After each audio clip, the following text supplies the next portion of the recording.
Hello, hello. It is 1 p.m. Eastern. We are getting started here. We have a lot of participants in the waiting room, so we're going to give it another minute to let everyone filter in. This is certainly a hot topic, so we're going to let everyone get into the Zoom room, and then we are going to kick off in 1 minute.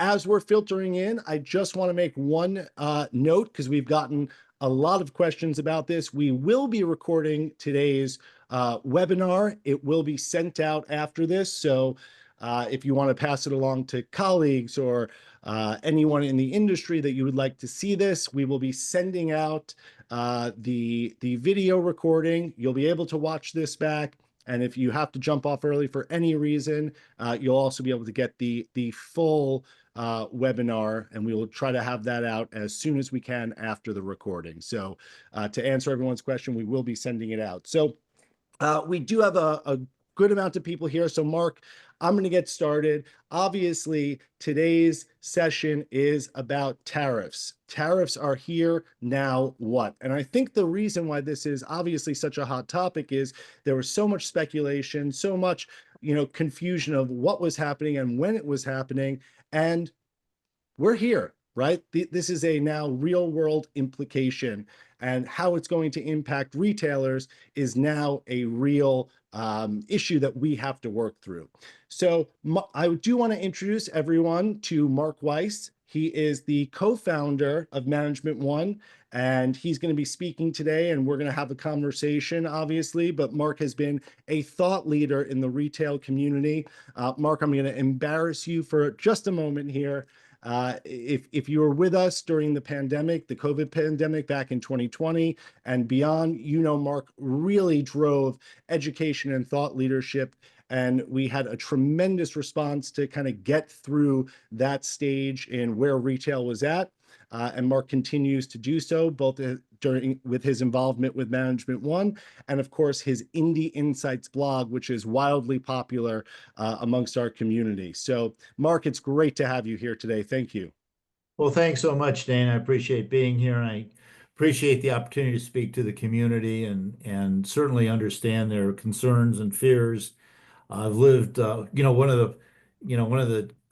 of the positives of being having lived through 7 recessions and COVID and those kinds of things is, you have the experience to go along with navigating through those scary waters. Yeah, and I think one of the things that we want to do here is separate fact from fear. So let's Right. talk about the goals of today's webinar. Um, Really, and Mark, I love this quote, and we wanted to make sure to lead strongly here. This is a war. How do you put yourself in a place to win? So, Mark, that's strong language, right? We're looking at this as a war. Talk to us about what that means to you. Right. So when I wrote the retail recovery playbook, I said it was a seismic change, earthquake proportions, and it was. I mean, everything changed. And this is a war. And there's when you think about what we're going through, there's the analytical side with data and information, which helps you make decisions and reads what's going on. But there's another side, and that's the psychological and behavioral side. And when you look at combining both, you're really talking about going to war. And so you've got to be able to train your brain to have the endurance it's going to need to get through this. And so I didn't want to just talk about mindset. I wanted to talk about what your behavior has to look like, what your psychological outlook has to be, and that you're a general and you got to lead your troops through some challenging times. And so if you think about it as a war, you're really thinking about, battles. Some will win, some will lose. And but overall, we can capture the flag, win it, capture market share, and grow the business at the expense of our competitors. Yeah, and I think as we go into this today's discussion, I think there's two things we really want to accomplish here. one of them being, right, we want education around this topic. I think in any of these circumstances, when we have facts, when we have an understanding, it really gives us the ability to make smart decisions. But Right. also, we want to provide tactics that you could actually take back with you, right? So not just an educational webinar, but really, what could you do today, tomorrow, in the coming weeks to actually impact business and protect yourself as we go into this battle? So as with all our webinars, we want to make this interactive. We want to hear from you. We have a great, strong attendance today. And so we're going to be asking questions throughout with our polls. And we also have a Q&A section. So Mark and I will get to questions and answers at the end. But if you look down at your screen, there is the opportunity as we're going along to be able to ask questions, and we'll get to them at the end. And we encourage that. So we do want to start off with a poll here. So our first poll is going to be, what strategies have you put in place to soften the impact of tariffs on your business? So if you could answer that, we want to get your feedback. We want to get your involvement here. So we'll give you a moment to go through and answer that. I think Uh, what's great about polls is you get to see what your community's thinking about. Absolutely, right. And one of the things, right, talking about what your community is thinking about, what the general retail, independent retail is thinking right now, we wanted to go through and give a little bit of a summary of the questions that we're receiving right now. So by the way, I do also want to introduce Ashley, our marketing guru, is on, and she will be leading us through the slides. So if you hear me referring to Ashley, I'm not talking to an imaginary friend. Ashley, if we could flip to the next slide here. Okay, so we got incredible feedback when we put this out there for registration, and we did ask retailers to give us feedback in what they wanted to see and what they wanted to learn and us to address on today's webinar. We got more than 300 responses here. So we had a great feedback from the broader community, and as one does in 2025, we ran it through ChatGPT to really see what were the main topics people are worried about and what we wanted to cover. So we broke it down into two sections. How will tariffs impact retailers? And what have you started doing? So really the information and the tactics to combat what's actually happening. So these are some of the topics that we will be covering today, and we thank you for your input here. We are also going to continue covering tariffs and the impact on retailers in our Indie Insights blog and follow-up programming. So if you don't get all your questions answered here today, we will certainly be digging in deeper and deeper as this moment develops. Okay, so let's jump in and let's talk, Mark. Let's get right into it, right? And I think that a lot of people here, right, we're reading a lot of headlines, we're seeing a lot in the news, and how is this actually going to impact the independent retail community? What are the impacts going to be? Well, there's several. One is obviously the one that everybody's concerned about. My wholesale costs are going to go up, but other costs are going to go up as well. I mean, so you're competing for dollars. Anybody that uses steel, aluminum, pharmaceuticals, chemicals, all those products are going to increase. So your customers are going to be paying more for other products and services as well. So you'll be competing for those dollars, not let alone what the inflation that you're going to see in terms of the price increases you're going to have. So there's that, which is again why I called it a war. On the other hand, maybe somebody will decide not to spend $12,000 more for an automobile, and they'll use some of that money to shop in your stores. So there's always wins and losses, and you just have to look for where the wins can happen, and that's what we're going to talk about today. Imported inventory sitting on freight ships. What we found in the last tariffs was sometimes importers decided not to bring goods in, so the goods never arrived. And so it's important that you have, relationships with your A vendors, which we're going to spend time talking about today. But, also during COVID, when there was supply chain issues, a lot of retailers had B vendors, so they had a backup, they had a bullpen. And I think that's something to consider. One recurring theme that you're going to hear today is the importance of the buyer and the buyer's work and how that's going to expand and how it has to be focused and highlighted because the buying responsibilities are broad, but they're going to have to be really invested in and becomes a big part of will be a big part of your success. So you've got that to deal with. And then, inventory cancellations are also significant, and that kind of goes into goods coming in that you'll never see. Not cancellations so much from the your cancellations, but cancellations from your vendors. So having great vendor relationships, which we're going to talk about, is imperative and staying. And again, as I talked about the importance of the buyer, once you place the buy, you've got to follow up to make sure that those goods are coming in because you may have to take other actions. So I think that's a critical importance.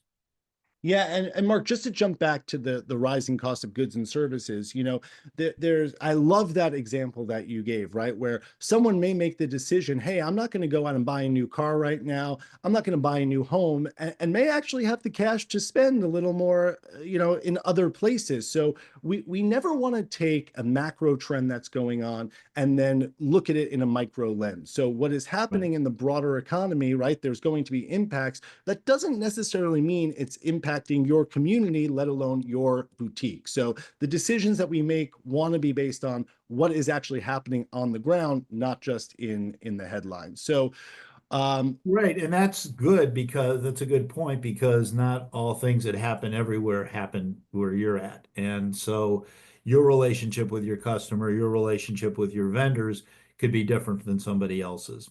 So they don't always translate in the way that you think they do. Yeah. And so today we broke it down into three strategies that we're really going to hone in on.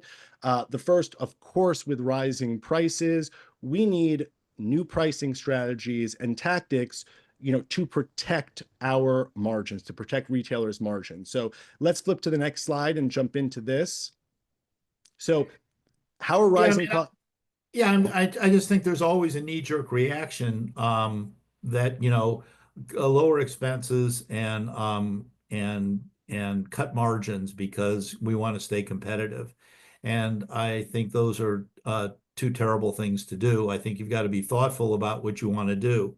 So although tariffs are going to increase the cost of imported goods, leading to higher wholesale prices, that doesn't mean you have to retreat on your margins or absorb some of it on the benefit to try to benefit your customers. We've seen since COVID 23 to 30% increases in prices at the retail level. And in the luxury market, it's as high as 60%. And yet the customers have continued to shop and buy and spend money. So don't future trip over what your customers may or may not do. Let them be the deciders, not you deciding for them in advance. That's an important thing to think about because you've got to protect your margins. Yeah, and Mark, I was on a call with one of our larger retailers, and it was their extended buying team. And one of the things that they really dug into was this idea that we are nervous that our customer will not pay more and will not absorb this cost. Yeah, well, you don't know that they will or they won't. The only thing you can do is, and we'll talk about this in the seminar today, is you really have to build value in and make sure that you're providing the value to the customer for whatever increased costs that you have. It's not just the product they're buying; they're also buying the relationship. And we saw that at the end of the recession in 2010. We saw that when the Twin Towers were hit 2001. I mean, everybody was home for 2 weeks watching the news, and then they all ran to the stores and they shopped. And the end of September, early October was like Christmas because people wanted to be where they were comfortable, and that was with our independent retailers. So, and then after 2008 and 9, we didn't know that. December of 2007, we saw a bloodbath in prices. And yet, business continued in January of 2008. And don't ever underestimate the willingness of the customer to go out and shop. I mean, people made a lot of fun of George Bush when he told the country to go shopping, but I actually thought it was a pretty smart thing to say because our economy is based on consumerism. So don't underestimate your customer or their ability to shop with you and stay loyal to you. They proved that after COVID. They came, it wasn't Amazon that took your business. They came back in droves to want to be with you and shop with you and support you. Yeah. And And there's as no we look reason at, to expect anything different. So don't be, you might say it sounds naive and you think you know your customer, but let your customer decide. right, and then adjust from there. So Yeah, I when mean, that's why it's a war, right? Because you have different tactics, you fail fast. And, we're going to talk about different strategies and pricing later on in this webinar. So, this is just the general overview. Yeah, and when we talk about strategic pricing adjustments, there's such a focus on gross margin. But can you talk to us a little bit about why, the initial markup and maintaining that at really all cost is going to be super valuable right now? Well, the biggest thing is markdowns, right? Because markdowns are inevitable, and maintained margin is just how markdowns impact your initial markup. If you sold everything at your initial markup, then that would be what your profit is. So if your initial markup is 55%, and you sold 100% of everything at 55%, then that would be your gross profit and your gross margin. But markdowns start to affect that. So if you start to lower your initial markup, then your ability to absorb markdowns gets diminished significantly. So you got to protect the initial markups that you have because your other costs of business are also going up. Yeah, and what about if we start seeing wholesale costs go up, 10, 15, 20, 25%, you know, what does that look like for a retailer who then has to price those goods? Yeah, so that's certainly a scary thing. But I do think that people will respond. You just have to test the market and see what that looks like. But if you have a good classification structure, you can have a tiered pricing. You can have good, better, best. You can have things that are expensive and then things that are lower down and down from there. So you might think of having two or three different price points. And different products that you feel provide value that meet that. So I think that you'll find, for example, it might be that some of your class structures are changed to price structures. So I have dresses above a certain price point and dresses below a certain price point. I have suits and so forth at different price points on key classifications, so you can actually measure the demand. So I think this is where you use data and information in more meaningful ways. Yeah, I remember my days as a buyer, price pointed denim, we split that into two categories and really was able to see what was driving growth. And when we did, we were shocked to see how much growth we were able to really implement in the over 200 price point that we had feared. So, Right. Right. And I think for people who already have price points set up, they may have to change, manage those with some of these as well. But, it's really true in the men's industry where you've got, suits that, under 1,200 and suits that are over 2,500. And so I think that those are, in the luxury market, you have different price points and those kinds of things. Sometimes people, break it down by designer and bridge. There's lots of ways you can look at it, but we're going into where pricing is important and people are worried about it. So rather than worrying about it, measure it and see what the results are and then adjust from there. Yeah. And then, when we look at now price increases and driving more sales with less units, how's that going to change the landscape in retail? Well, that goes into assortments, right? Because then assortments really become important. And I think we talk about that in a little bit. But if you are going to sell less units at more prices, then that becomes a selling proposition. That becomes a assortment proposition. So you need to begin to look at those in a deeper way, which I think is a good thing because I think you'll become a better buyer. I think you'll become a better merchant. I think you'll become a better business. There's nothing like having so what happens when these kinds of events happen, and if you read this book, Same as Ever by Morgan Housel, I've gotta Can you promote hold that. that? Same as Ever by Morgan Housel. Right. It's a great book because he talks about all the things that happen in history that are disruptors. And, we're seeing a major one right now. But some things just never change. And he really talks about that. And I think that's true here too.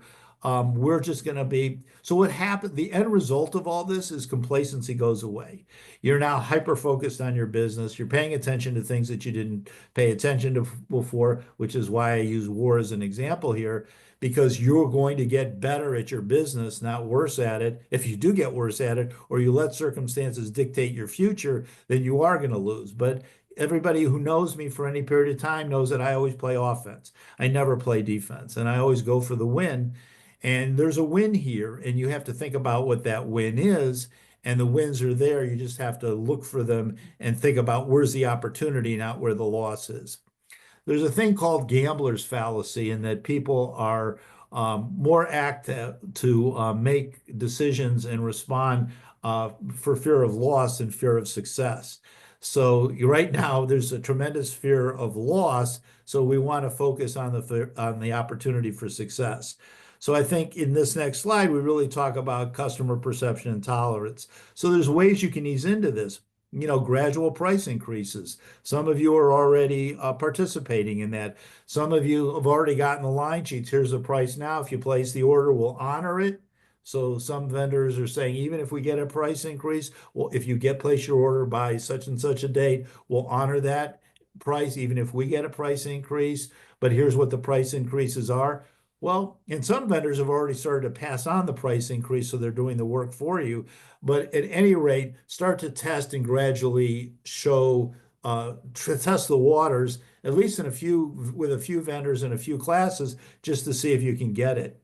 And Right. that'll lead into. I was going to ask Mark, what is a good place to start, looking at those gradual increases? I know you just touched upon it, but where should retailers first start? We don't want to spike everything at once. We don't want to just. No. Yeah, I mean, I think just pick an area that you're comfortable with, or an area that's selling well. I mean, if you've got areas where the demand is high and you have got scarcity of product, that's a great place to start. So if you know that you've got a limited supply of a really good selling item, raise the price tomorrow and see what the results are. You'll Right. find out that the product and the item is more important than the price, because people want it. That'd be a good Yeah. place to start. And then just driving home, really the value, right? And I think that works on two fronts, right? The product that you're buying, the assortment that you're bringing in, really let the customer know why it's there, right? The quality, the decision that went into it, the brand power, really try to emphasize the value. And that also applies, and we're going to talk about this later, Mark, to the experience they're having, right? The customer service, the level of attention, the curation, right? So we want to be, promoting value on both sides. And then, of course, we want to talk about psychological pricing tactics. So, Well, you know, I, what, I think I think Dane, you're really talking about the buyer's job here is to make sure that the people in the store are educated and they understand why the buy was made, how it works, why it's important. I mean, give them the words and music to be able to share that with their customers. Um, people want to be educated. I mean, they're educated now. They can get online and learn as much about your product as you know. But that's another reason to kind of stay ahead of the curve and make sure that you're understanding those things. yeah. So as we kind of look at the strategy one, which is around pricing. So, let's just do a little recap. We want to implement price increases gradually, right? We don't want to just see that, quick spike and all of a sudden the whole pricing structure of the store changes. We want to slowly introduce this and roll this out to the customer. Mark, I know you want to talk about leveraging cost saving measures. Yeah, I do want to talk about it, but it reminded me, there are some things that we understand that you can't raise price on, like, the Birkenstock Boston is going to be the same price wherever you can't raise the price necessarily on that, or you might look foolish. But I do think there are other places, and that's why having a good class structure is there. And certainly, you want to be we are aware that there are some things that you just can't raise prices on. But I wanted to talk a little bit about cost saving, because this goes back to that knee-jerk reaction of just cutting expenses. You've got to be really careful here. We're the truth about profit comes from productivity. So be paying attention to where can I I create the greatest amount of productivity?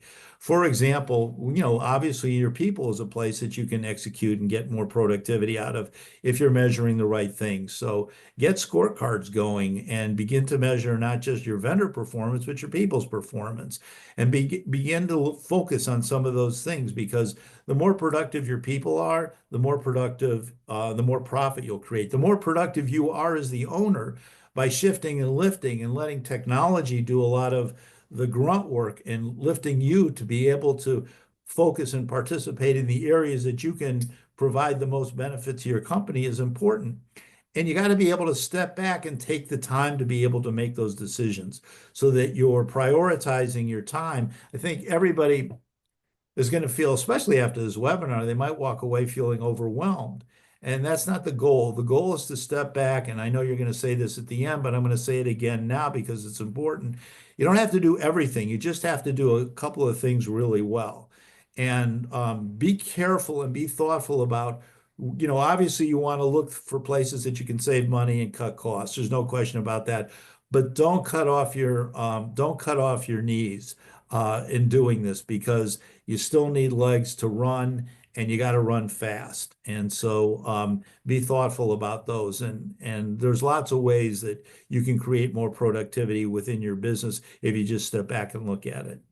Yeah, and then lastly, just quickly to touch upon, aligning those price increases with new collections. We have, so many retailers out there that are now moving more to a collection drop model, or even, new vendors you're bringing in, new late spring, summer collections, right? That's a good time with newness to start testing those increase, right? Instead of just going and slash, driving up what's there now, when those newness hits, that's a great opportunity to test the market and see where you can go. So Right, and let's move on. I would also say that to prepare your people for that too, if the customers are responding. I mean, the customers may not even recognize the prices are going up. They're just going to assume they're going up because of everything they've read. So I think you've got to prepare your people with how to overcome those objections. Okay, great. And let's go move on to strategy two.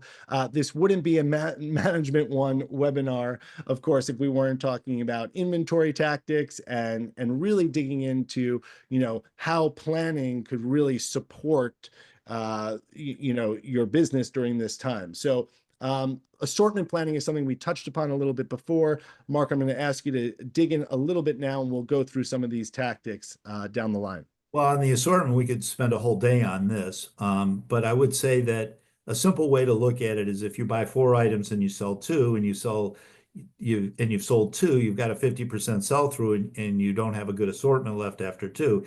If you buy six and you sell three or four, at least you're at 50% or better. If you buy 12 and you sell eight or nine, then you're at 66 to 75% sell through. And then the balance, it's not going to matter. So when you go too wide and thin, you're over assorted, and it's kind of counterintuitive, but we know after years and years of doing this that narrow and deep is the way to go, which forces you to be a better merchant, certainly requires more risk, but your sell-throughs will be better and you'll make more money because you'll be broke. What happens in wide and thin is you get tremendous broken stocks that don't work together. Whereas if you align your assortments in narrow and deep, you're going to have better sell-throughs. You mean more. You're going to be more to the customer. You're going to be more to the client. It was a lesson I learned in the 70s. My dad owned a bunch of dress stores. I ran one of them. And we had a fabulous assortment of dresses from many vendors. And the limited, which was just getting hot back then, they had like four styles or six styles and six colors each. And they were just killing it. And I looked at our assortments, and they were just wide and thin, and they were narrow and deep, and people went nuts. And it's a lesson I never forgot, and it's still true today. And I think you've got a story about that as well, Dane. Well, right. When we were in Vegas at Magic and we had our panel, one of the buyers from one of our clients was up there and said that the amount of sales that she drove just from one dress style, and then going in deeper into different colors, different makes and models of that one dress drove, I think, something like 10% of the entire 10-15% of the entire dress class. So when you hit on something, to be able to write with a heavy pen and to be able to have that confidence as a merchant is so important. Mark, leveraging data, right? We're all about data here. I'd like for you to talk about this in two ways, right? How could management one clients leverage data? And I know there are some, there are a lot of clients on here. There are some non-clients. So what does that look like? Because obviously we have a ton of data. We're recording it. We're really understanding and tracking the business. So what does that look like for a management one client? And what does that look like for, someone who may not be using our software? Well, management one is heavily oriented towards current trends, not last year. I mean, last year is part of it, but trending is important, and they have such a huge database, they know it's trending. And so, we're going to pick up on trends and put that into your classifications that are working well. For example, if you were a women's store and you're buying denim and you base it on last year, you'd be losing business because the better denim business is just off the charts right now. So we would be feeding that growth and that opportunity. So even if you're not a management one client, you should be looking at your own trending and make sure that you're feeding what's hot, because in any cycle, in any environment, there's always some hot classes. I mean, I always think about 2008, in January after, the bloodbath in December, we found that, tank tops and tank tops were selling both dressy and casual. So we built that up and built from there. And men's knitwear is strong. And so you've got to find places that athletic and shoes continues to serve well. So, I mean, there's just, it's how you're trending, not what happened last year, because fashion changes and people want what's new. So you've got to be adept at that. And so I think Adam at Management One's done a really good job in the last month or two in really coming out with those kinds of reports. I think they're helpful. Dig in and play that, because I think it's important. I think trends are important.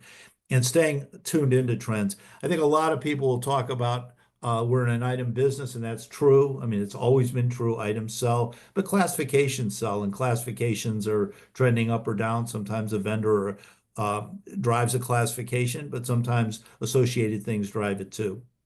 Yeah, and we're talking on freshness. One of the things I've been hearing now is, I'm pulling back my buys. I'm already getting nervous, and what that could cause is, and what we see it happen a lot is, you underbuy and then you keep old merchandise on the floor in order to feel full, and that is counterintuitive to everything about why people are shopping at specialty boutiques, why they're coming to you. They want to see newness, they want to see freshness.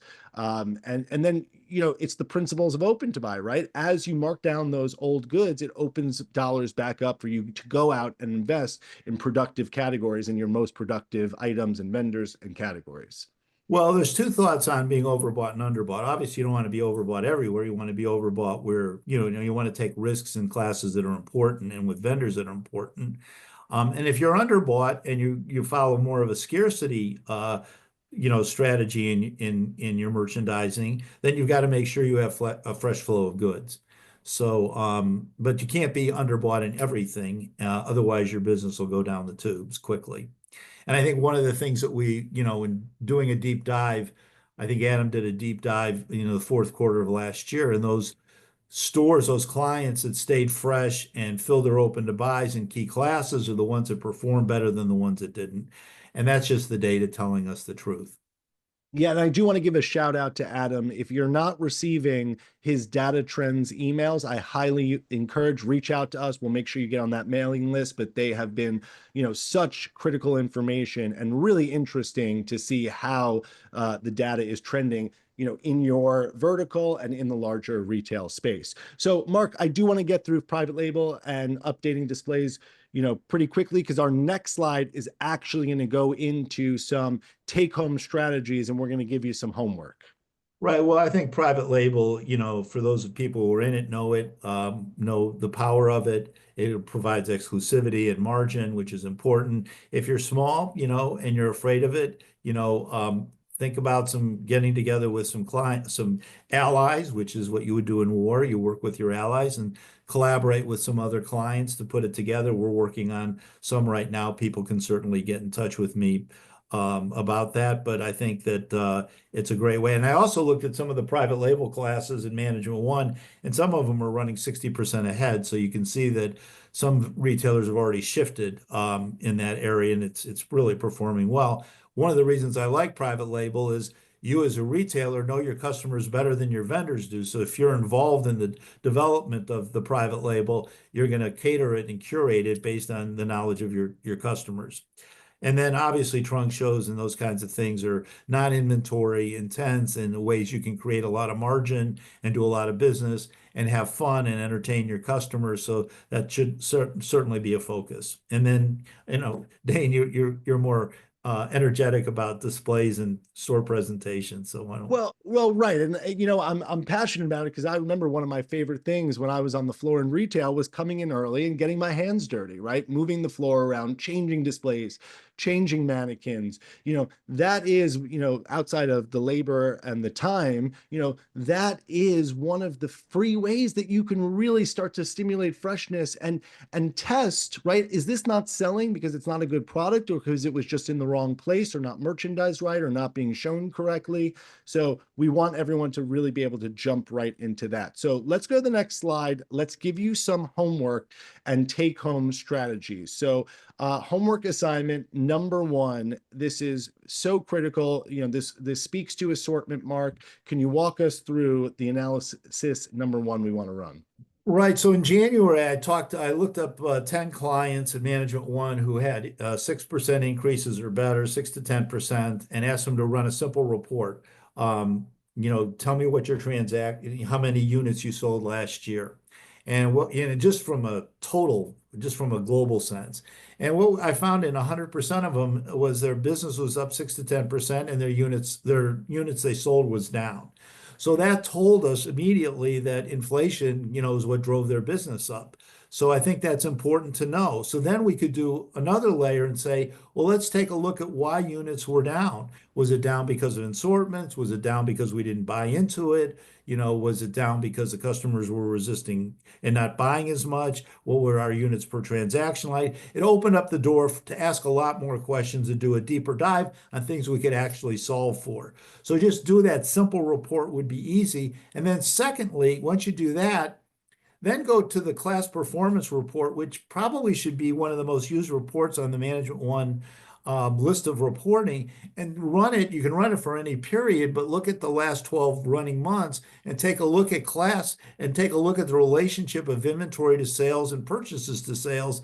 And it opens up a whole analysis and deep dive that you can do. I think it's a fabulous report. I know some of the Management One experts use it with their clients to create strategies for the next year. So I would highly encourage you to do that. But run that report, and I think you'll be fascinated to find out the results. Yeah, and Mark, I just do want to put a little note on that. The class performance report, I think, is one of the more underutilized reports at Management One. So if you are a Management One client, right, you have access to the class performance report. Talk to your retail expert, get some training there on how to really utilize it.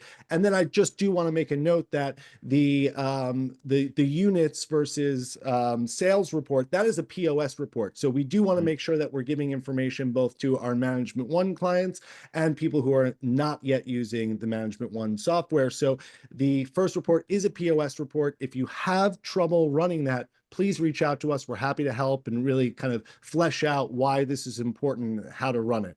And then number two, that break-even analysis. So along with cost of goods rising, cost of everything is rising. So operating expenses are going up. How do we accommodate for that in our businesses? Right.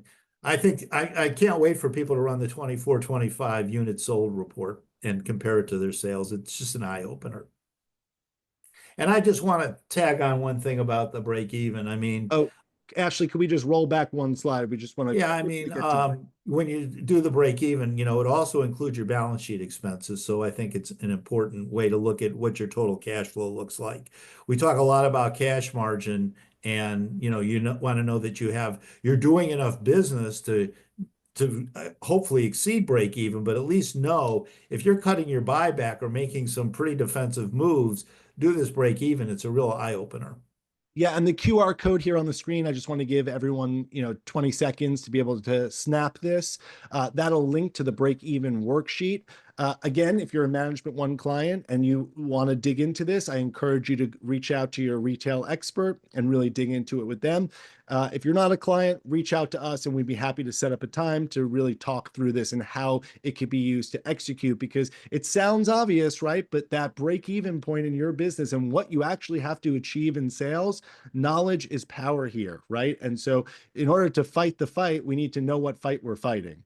And you So should update it anyways, because you've got costs increasing across the board.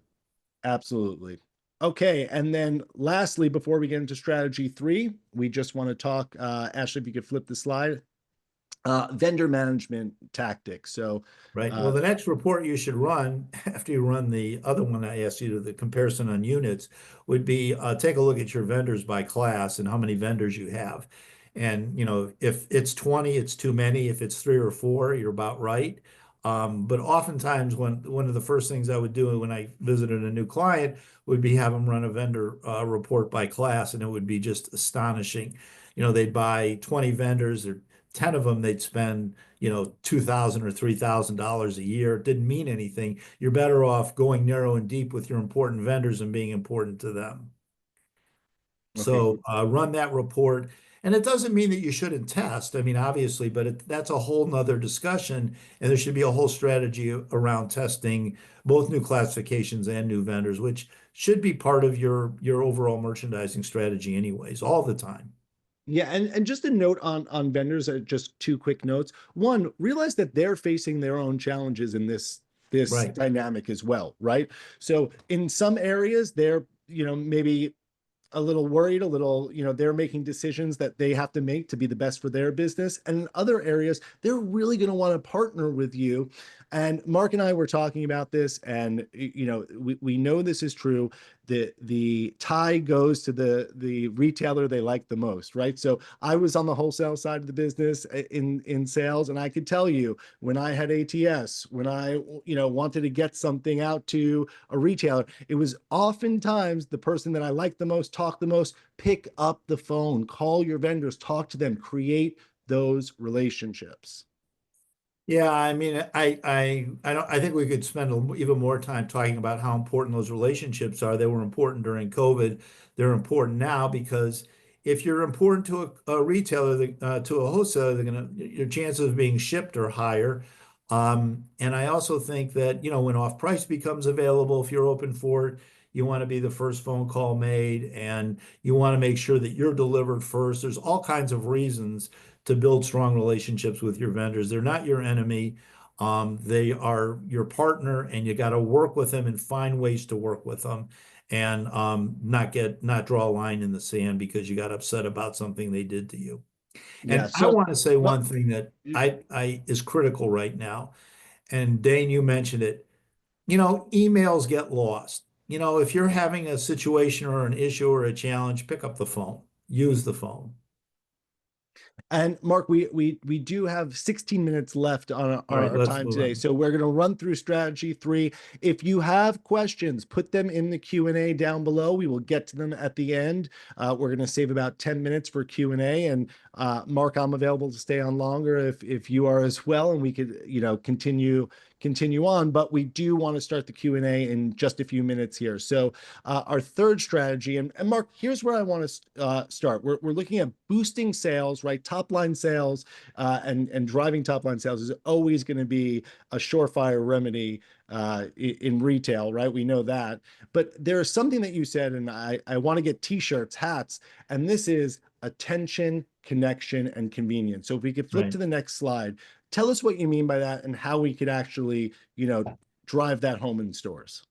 Well, I think, we often talk about customer service and providing value. And here's three ways to do it. Pay attention to your customer, make sure you're building stronger connections, and find ways of creating convenience for your customer because those are the things they really care about.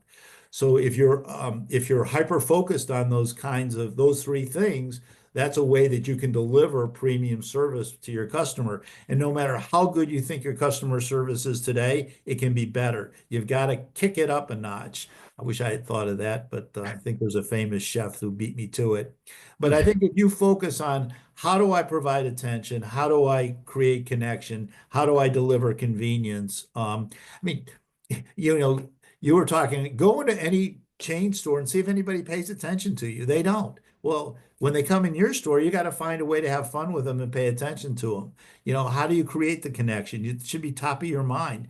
And how do you create convenience? So if you do those three things and you work with your people and your staff on that, nothing but good things will happen.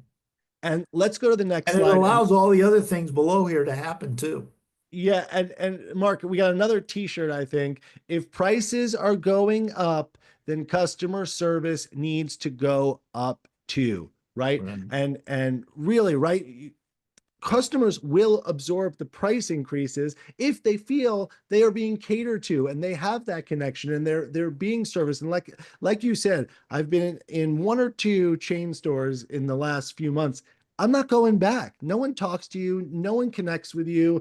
No one has information on the product. That's what separates, independent retailers from the big Well, boys. listen, customers know they're going to be paying more for products, so they're going to demand better service. So don't let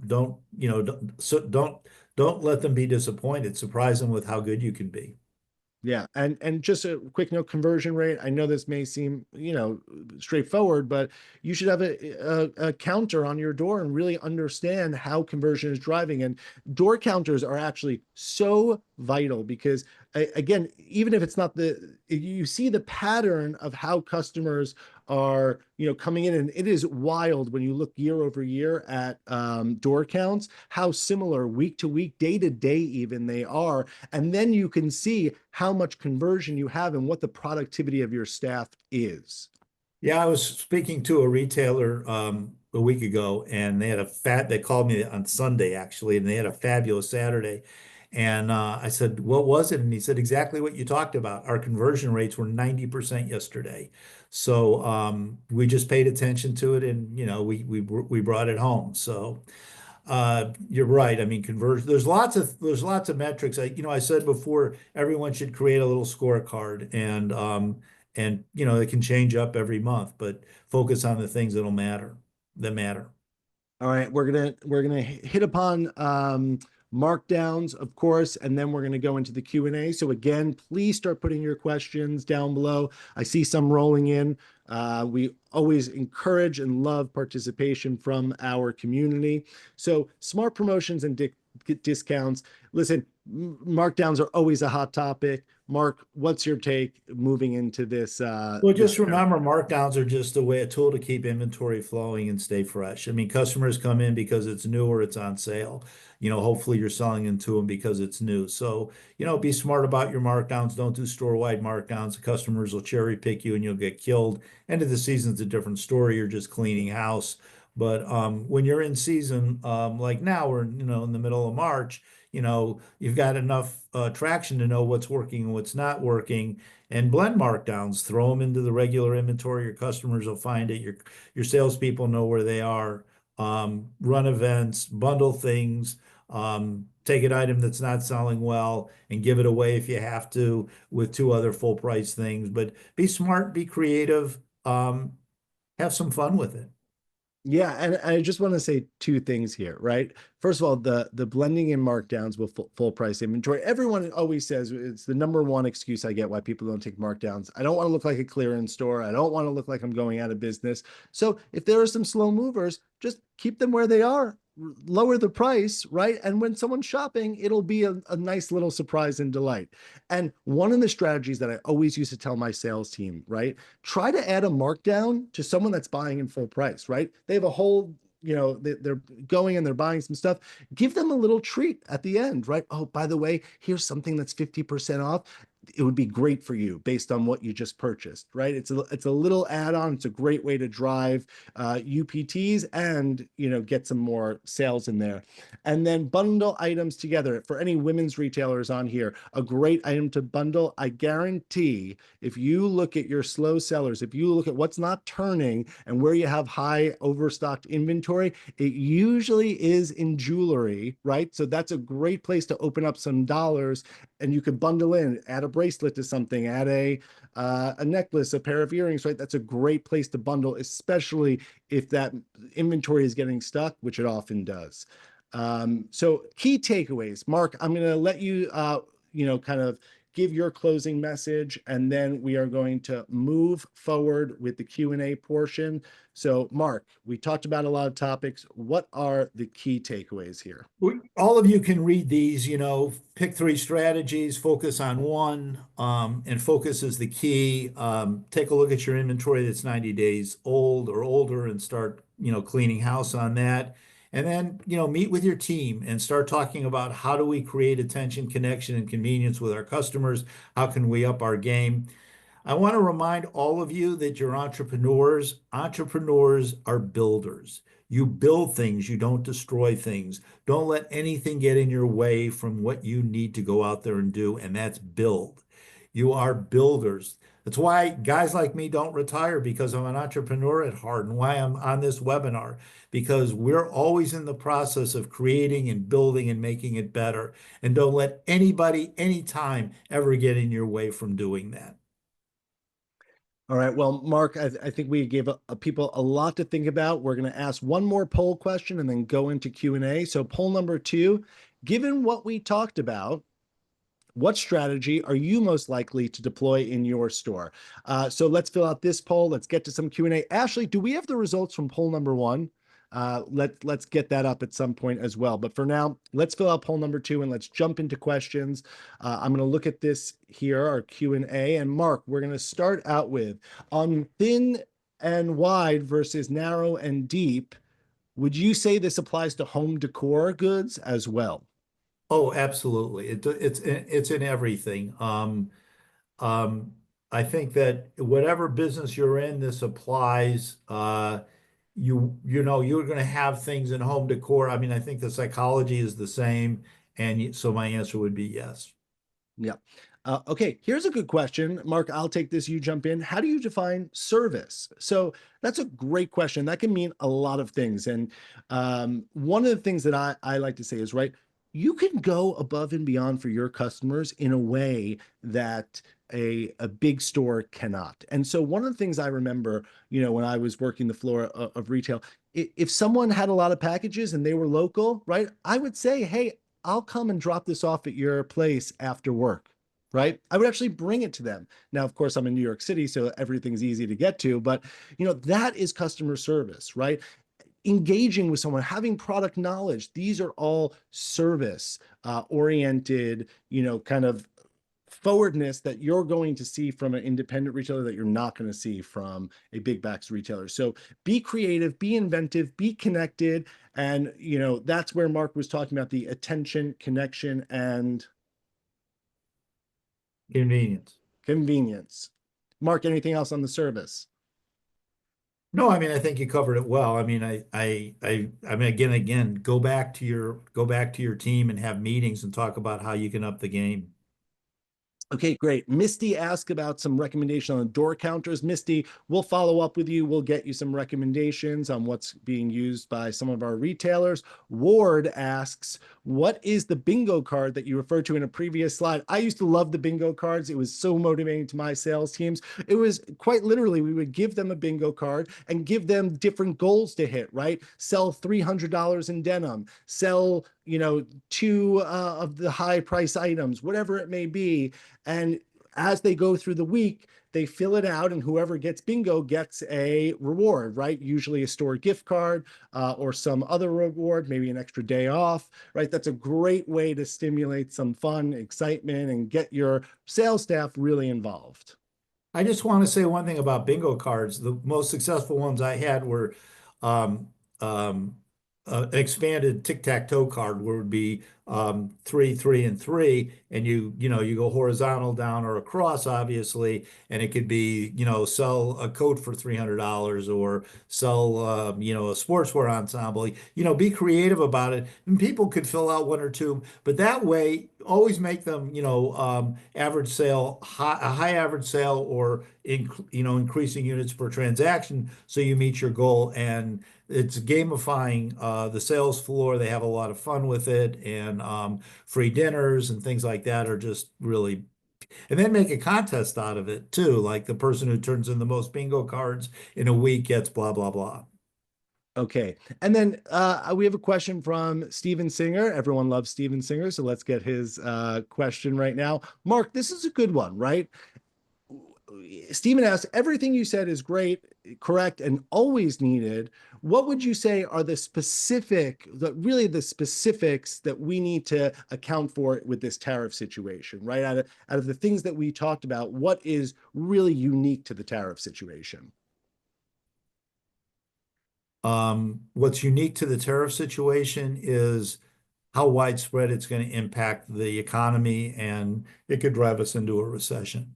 So I think that the things that we talked about today are really about not being complacent in your business, and that there's going to have far-reaching impact. It can impact inflation, it can impact, and I'm certainly not an economist. So but the word is out there, and I don't think it's necessarily a bad thing either. I don't want to be political at all about this.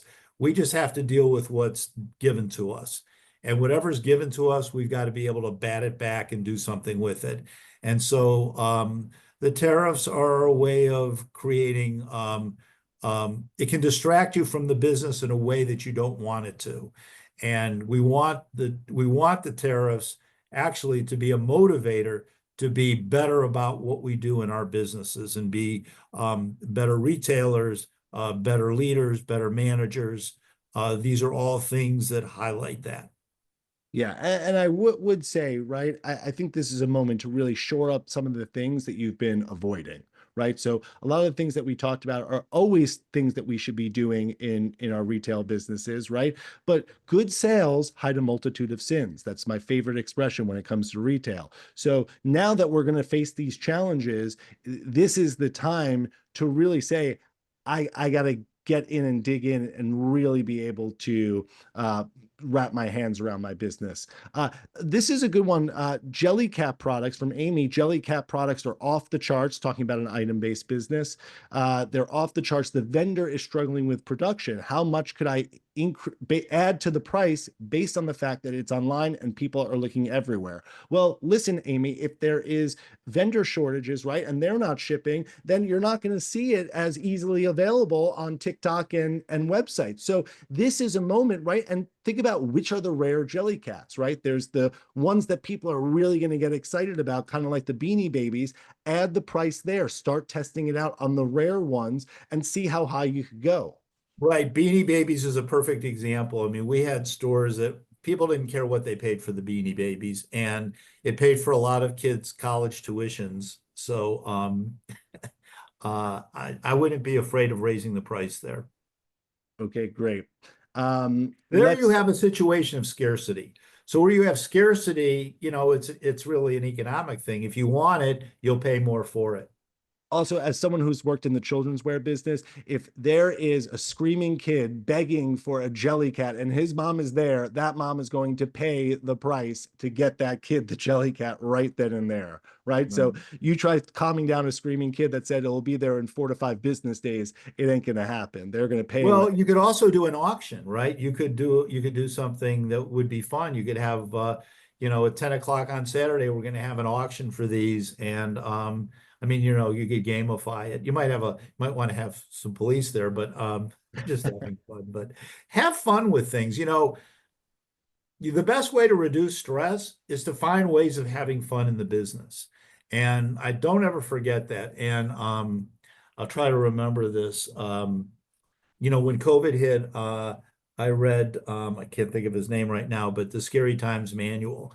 and it's 10 things, and it was just brilliant. And I'll try to post it on the next blog because it's really worth thinking about, and it really helps you focus on how to deliver more value to your customers. Okay. Now, Mark, I do want to, if you're okay with this, and Ashley will ask you as well. We are at the end of our allotted time. We do want to thank everyone from joining. Mark, if you have a few minutes, we still have Sure, we can. questions. It's overtime. Yeah, we have an overtime presentation. So, hey, if you have to jump off, we thank you for being here, and we will be sending out the recording that will get this little overtime Q&A, so you can watch it back there. If you want to stay, we'll be here for a few more minutes answering questions. And again, we will be sending out this recording. So thank you to everyone that joined us. We have some great questions here. We're going to jump in, and as always, Ashley, if you could just slide down to a few slides. To the last slide, last slide, last slide, last slide. Okay, if you want to talk to anyone at Management One, if you want to get more information, whether it be to support your business, whether it be to learn more about what we do, whether it be to deepen your relationship with our customer success team, get training on retail orbits, start with us, whatever it may be, we want to make this a really resource. We want to be a resource for you during this time. You can scan the QR code. You could go to management-one.com/start. You can email Mark at managementone.com as well. We want to be here as a support, so there's a few ways that you can get in touch with us. So please reach out. We want to hear from you. We want to continue this relationship as we move through this together. Okay, Mark, let's go back to some questions. What range as a percentage of inventory on hand is reasonable for clearance? What range as a, I don't think I understand the I question. don't think I understand the question. You got us stumped, whoever asked it. What percentage on? Okay. Well, email Mark at management-one.com, whoever asked that question, and we'll resurface that and kind of dig in with what that meant. I think they just wrote in how much clearance is reasonable to have. Oh, how much clearance is reasonable to have? Well, the average, it depends what vertical you're in, right? What type of retailer you are. But your general markdown rate at the end of end of a year, end of a season is somewhere around the 20%, 18, 20, go as low as 15. You don't want to, it's kind of a Goldilocks situation. You don't want to be too low, you don't want to be too high. But Mark, I'll let you jump in as well. Yeah, I mean, I think the answer to that question is if you have an 80% sell-through on your merchandise, the rest of it doesn't really matter. So with the exception of, there's like guns and ammo and golf balls, which are 15 to 20%, but there you need to have a 95% sell-through. But on everything else, if you've got 15 to 20% of your stock left over, that's all doable and manageable with a 55% or higher initial markup. On your Management One reports, a good thing to take a look at is your efficiency, because that really tells you how well your sell-through is. And, for most retailers, 67 would be on the low side of good. And then once you get into the mid to high 70s, you're really clicking. All right, It's great. often a miss, not paid attention to metric on the report. There's two that are on that report that are spectacularly important. Efficiency is one. The other is on every report really the Management One plan was developed to be the most sophisticated cash flow planning tool ever developed for retail. It's a cash flow tool. So on it, it tells you what your cash flow is going to be for the year if you follow the plan, and it's pretty darn accurate. So I would pay attention to that and efficiency, especially in these times. Okay, Mark, our good friend Robert Reedy asked, can you speak to holding a certain percentage of future open to buy for chasing goods? Can luxury retailers make this strategy work? Sure, because even in luxury, I mean, they still sell a lot of jeans and pants and t-shirts and things like that.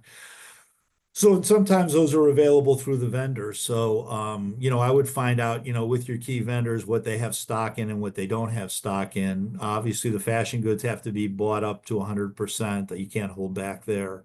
So, and in everything else, it just depends on, when you land goods and how much you want to hold back.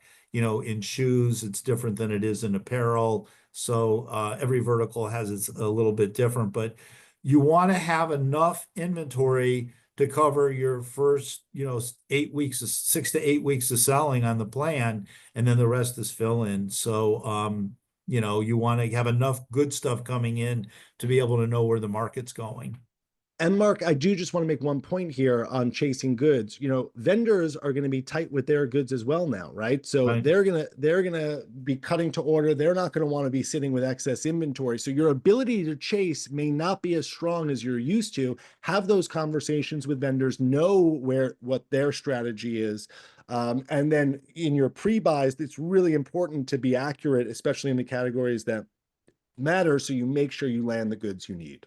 Right. And before we said it's a little better to be overbought, but you want to be bought up in your key classifications with your key vendors. Okay, great. I mean, And some of them will let you swap out goods, some of them will let you get markdown money. I mean, you still have arrows in your quiver to shoot at as the season unfolds. That's why I say being a buyer is really the biggest is, it's important, it's critical, and you've got to raise your game there. okay, great. We have a question about collection drops. Collection drops have been working great. Any tips on how we can leverage pre-order campaigns better to capture sales early? Okay, this is a great point. Yeah. That's data. That's free data that you can use. Oh, Mhm. pre-orders, like what a wonderful opportunity right now. You can see how things are selling, and then you have the opportunity to order more, whether it be of that specific item, like in kind, like vendors. You are getting free data up front to make decisions of your purchasing. Yes, pre-orders are fantastic. If it works for your business, is that something that you could ramp up? Absolutely. So that's a great question out there. Yep. Okay. Tom asks, a future hope. He's not future tripping, he's future hoping. I love it, Tom. If tariffs go away or are reduced, do you recommend backing off on prices or just follow wholesale price changes? Yeah, I mean, I think you're going to follow wholesale price changes. It's hard to say what the vendors are going to do. You just have to see what's working at the time. You don't want to gouge. You want to be authentic and fair with your customers, right? Your brand is important, so you want to do what's ever important to your brand. Okay, and we have two more questions here. What is the best way for staff to increase product knowledge to sell value? I'll just go quickly here, Mark, and then I know you're going to want to jump in. I think that this is really like this is what I come from a retail family, right? And this was so instilled in my blood of training your staff, hold morning meetings, right? Little things like that make a difference. Get your vendors in there. Vendors travel there. Maybe they'll come to your store. Let them supply you with knowledge. Get them to talk directly to your staff. Games, contests, prizes will get them motivated to learn more. I mean, these are some of the and to go off Steven Singer's point, right? That, well, what's different now than always? This is an always thing, right? This is a tried and true mover of product in retail. So these kind of, grassroots, real, tangible, on the floor, in the face of your staff, connecting with them, connecting in the vendors to get that information, it really does work. And we actually did a interview in Vegas on the main stage where we had a retailer who spoke to that, right? That they drove so much high price point denim sales just by really meeting with their staff, driving product knowledge, and holding contests and games to really make them engaged in the process. Mark, what do you got here? Well, I mean, I think you've covered all of it. The only thing that I would add in product knowledge is it should be daily, right? Uh, do displays, play with the product, try it on. I think you often use the word get your hands dirty with it. I mean, some of the best ways to learn product is just to wear it, use it, see how it fits, talk to customers, and feel the fabric and think about uses and how it would benefit the customer. So I love, right? Try on goods, right? Wear a blouse for the day. Yeah. There's a lot of ways to really try. Mix and match is an old term, but it's still viable, right? Yeah, you know what? I have still in a binder somewhere. I got to pull it out. My old school sales training manual of all these things, all these strategies, and it's probably a little yellowed, but I could pull it out for anyone that's interested if you want to email us over. And then finally, our last question. Thank you so much for staying with us. I see we still have, almost half our attendees here. Thank you for staying with us. What are good resources for understanding and implementing private label? Oh my God, that's a great question. Well, if you go to Magic, they have a whole sourcing thing. I spent a day there. It was fabulous. And I would definitely think about that. I think we probably should think about getting groups together to talk about private label. I think talk to some of your vendors, talk to some of your sales reps about it, meet other retailers who are doing it. We can certainly help you with those connections. But I learned I've been around the business a long time, but I spent the day at sourcing at Magic and I learned a whole lot that I didn't know. We made some great connections. We have a connection now that we're working with to develop some private labeling for our clients. So I think there's a lot of opportunity out there. And, it can be, and Dane mentioned it earlier, it can be as simple as, buying product and putting your own label in it, which would make it the first step in private label, but make sure it's something that's narrow and deep. And you would obviously do that where you're not selling the brand. I mean, you don't want to take a brand and copy it because the brand is what's selling. So, and then that brings up the whole idea of a mixture of what percentage of your business should be branded versus non-branded. And a lot of clients already have that broken up in their class structures. So it's another way to look at it. But it's a great conversation to have. And the fact that you're interested and curious about it is just the start of that. And certainly you've got our contact information. We're happy to share that in more depth. Yeah, and I just want to share one more thing on that, right? Private label is a broad term. It could mean a lot of different things. Right. And I think the important thing here is getting started where you can right now, right? Right. So you're not going to start with manufacturing mass uh goods and bringing in new collections and designing, right? I think some people have that image when they talk about private label. Private label could start, like you said, going to the LA market and getting some goods and flipping labels. That alone builds brand equity. It prevents you from pricing differentials. Create a brand, right? And I know this sounds silly, but like, this is for me at least, don't make it the name of your store. Don't make it the name of your store. We're not trying to trick the customer, right? But give it a fun name. We used to have a line that was named after my baby cousin when she was born, and Rose, right? So we mixed her name with Rose. We made a label name, and then people start to come in and say, "Oh, do you have this label? Oh, I love the top I got from them." And you're building brand equity without the customer even knowing, but they know they get it at your store. So really try to create something special there. And then as you grow and as you deepen your knowledge of what's selling in your private label, and as you're leveraging the data that you're getting from what's selling in categories, you could start going deeper and deeper in places. And I will tell you this, retailers who have, in categories, their private label is their number one vendor, it is a good thing. They are happy campers. So, you got to start small, you got to build up. But don't let the scary word of private label prevent you from jumping in the waters. Yeah, I mean, you're right. I mean, just like, learn before you grow, and don't be afraid. And you're going to make some mistakes. So, that's just part of the educational process. All right. Well, Mark, This is a lot of fun, Dane. Thank you. Thanks for having me. yeah, it was an absolute pleasure.